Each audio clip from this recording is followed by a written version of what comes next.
మనము గొప్పగా ఉండాలని ప్రయత్నం చేసుకుంటామండి. ఎట్లా?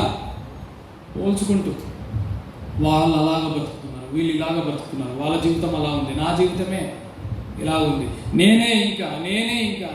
ఎప్పుడైతే మనిషితో పోల్చుకుంటావో నీకు నిద్ర ఉండదు. నువ్వు గొప్పలకు పోకూడదు, గొప్పగా ఉన్న వారిని చూసి బాధపడకూడదు. గుర్తుపెట్టుకో.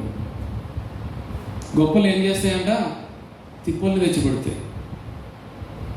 గొప్పలు ఎప్పుడు తిప్పల్నే తెచ్చిపెడతాయి. గొప్పలకు పోయే ప్రయత్నం చేయవద్దంట. ఉన్నదానిలో తృప్తిగా ఉండడం నేర్చుకోవాలి. ఆ గొప్పగా బ్రతకాలని ఆశ వదిలేసుకోవాలి. నేను సంపాదించొద్దనట్లేదు, కష్టపడి అన్ని తెచ్చిపెట్టుకోవద్దనట్లేదు, కానీ తృప్తిగా జీవించడం నేర్చుకోవాలి. ఈ జీవ కుటుంబము మనల్ని మనం గొప్ప చేసుకోవడం, మనల్ని మనం హెచ్చించుకోవడము. ఒక్కొక్కసారి చెప్తా చూడండి, సగం అబద్ధాలు చెప్తారండి మనుషులు. గొప్ప మేమిట్లా, మా ఆయన ఇట్లా, మా అమ్మ. ఒక ఆమె చెప్పింది, ఆమె పేరు నేను చెప్పదలుచుకోలేదు, కానీ మా ఇంట్లో చిక్కనే తినమంట.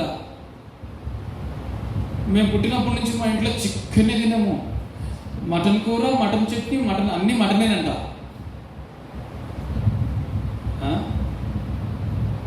చికెన్, ఆమె ఇంటర్వ్యూలో చెప్తుంది, అది చికెన్ కూడా అసలు ఎట్లుంటుందో కూడా తెలియదు మాకు అసలు.